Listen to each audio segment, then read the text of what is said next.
The new Newton Senior Center, or NewCAL, is one step closer to coming to fruition. This past Friday, demolition began of the old building, with the groundbreaking ceremony set to happen on March 7th. After hundreds of meetings in 6 years, here we are today, starting construction.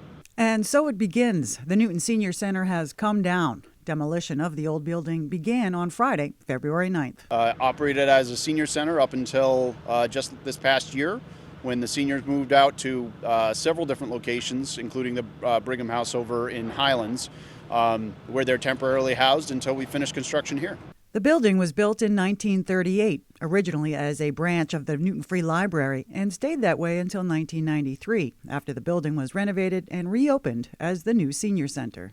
We love our historic buildings. We love the history that they bring, the intrinsic value.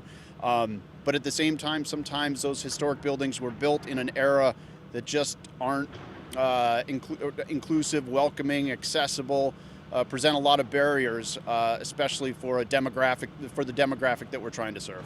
It wasn't easy to get a new building approved. Many residents and users of the Senior Center wanted to keep the old building and renovate it, but that wasn't a feasible option, considering the building wasn't built for those who use it now. The existing building, one of the primary challenges is that the main floor was not at grade. It required the use of several sets of stairs, both outside and inside, to traverse the building.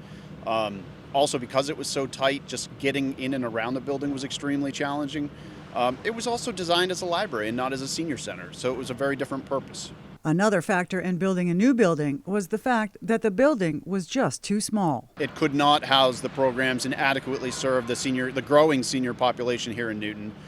So this building was approximately 8,000 square feet.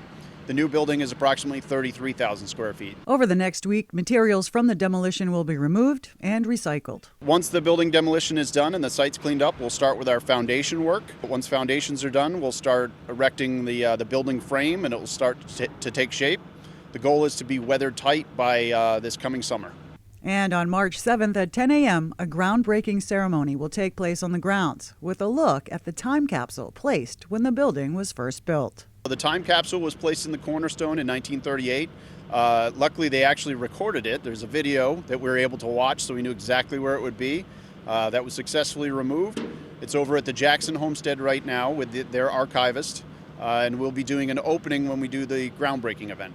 As for now, the building is set to be completed in the fall of 2025. John Adams, Newton News, Newtonville.